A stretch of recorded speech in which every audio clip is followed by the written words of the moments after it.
Ya no es que haya que supervisarla, es que ella solo responde a tus preguntas. La gente europea está empezando a pedir proyectos con Estados Unidos y con China, que la gente le tiene muchísimo miedo a China, pero al final te puede permitir probar ciertos algoritmos que aquí en Europa no los podemos probar. Se está trabajando muy bien en IA, pero a la hora de aplicarla, muchas veces con la legislación europea no podemos. La frase famosa de la IA no te va a quitar el trabajo, pero quien sepa utilizarla sí, se va a cumplir.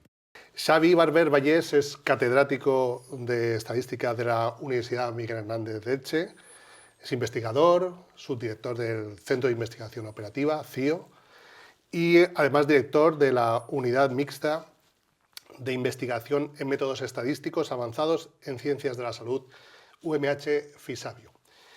Xavi, ¿en qué consiste básicamente tu trabajo como investigador ahora mismo?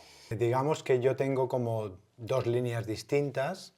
Una, pongamos, es la metodológica, que cualquier persona que le gustan las matemáticas siempre le gusta, pero sobre todo me estoy centrando el 80% de mi tiempo en temas de inteligencia artificial y machine learning.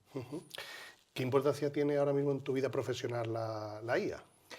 Bueno, la IA, que lo está cambiando todo, primero me está ahorrando mucho tiempo a mí y a mi grupo, y estamos reenfocando todos nuestros proyectos de investigación hacia ella. ¿Desde cuándo venís utilizando en vuestros grupos de investigación o en tu equipo la inteligencia artificial, más o menos? A ver, con ese nombre, con el nombre de inteligencia artificial, podríamos decir que 3-4 años, pero si echamos la vista atrás de qué es la inteligencia artificial, qué métodos incluye la inteligencia artificial, yo diría que desde 2012. Has comentado que os está ahorrando o os está permitiendo ahorrar muchísimo tiempo agilizando. ¿En qué medida? ¿En qué porcentaje? Por ejemplo, herramientas muy conocidas como la famosa ChatGPT o el Copilot, a día de hoy ayudan hasta el investigador más senior o al más junior, por ejemplo, en la generación de código. Código para tú implementar análisis de datos o para hacer una página web, el esqueleto de una página web muy rápido. Todo eso ahora es cuestión de segundos.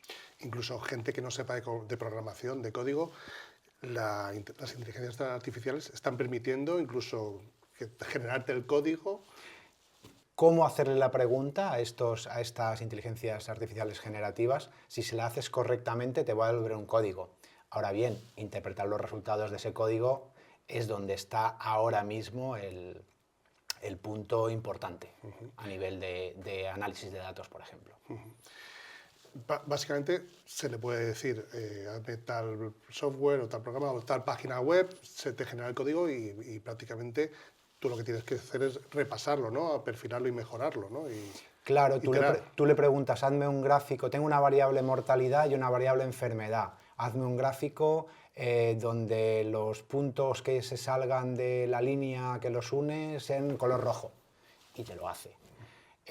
Ahora lo que tienes que mirar es si de verdad ese gráfico tiene sentido con los datos. Hay que saber cómo son esos datos y cómo interpretarlo.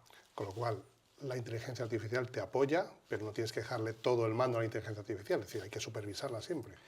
Ya no es que haya que supervisarla, es que ella solo responde a tus preguntas. Es lo que le han entrenado.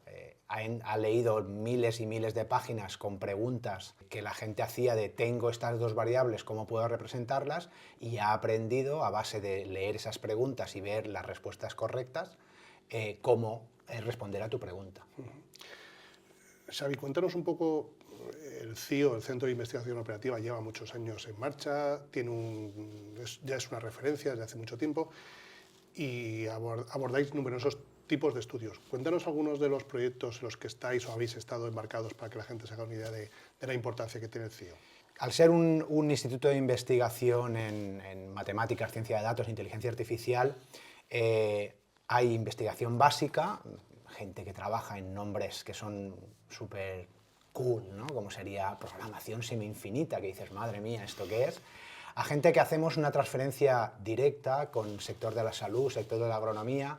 Hemos abordado proyectos como, por ejemplo, desde que tú coges un lodo de una depuradora, lo pasas por una máquina y en cuestión de segundos yo te digo la composición de los metales de ese lodo.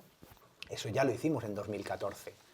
o cosas a nivel de ciencias de la salud, transferencia directamente desde cómo hacer informes periciales. Hacemos todo el tipo de, digamos, análisis de datos, por un lado, y por otro todo el tema de optimización de recursos, logística, eso es el CIO. En algunos de los proyectos en los que tú has estado involucrado, tienen que ver con, por ejemplo, con el lupus, si no me equivoco, con temas de VIH, y en este último caso, por ejemplo, habéis utilizado técnicas de Machine Learning, si no me equivoco. ¿Cómo habéis aplicado un poco la inteligencia artificial o el Machine Learning, eso en otro campo, estas herramientas para estos estudios relacionados con la salud? Por ejemplo, en el Hospital de Marina Baixa de Villajoyosa se consiguió un ahorro de cerca de casi 300.000 euros al año, simplemente porque se pasó de un Excel, que era con el que contaban los facultativos, a eso meterlo en un sistema de base de datos más potente, y simplemente que en tiempo real el facultativo, a la hora de prescribir, viendo las características del paciente, supiera la probabilidad de éxito o fracaso de cada uno de los fármacos biológicos. Fármacos biológicos son fármacos que pueden llegar a costar 1.000 euros al mes. Con lo cual, el darle uno de 500 o darle uno de 1.000, al final del año es mucho dinero. Y eso al final es simplemente aplicar pues eso, lo que es el conocimiento previo con técnicas de Machine Learning y clasificación, y conseguir que cada paciente reciba esa medicina personalizada, que es hacia lo que deberíamos ir todos.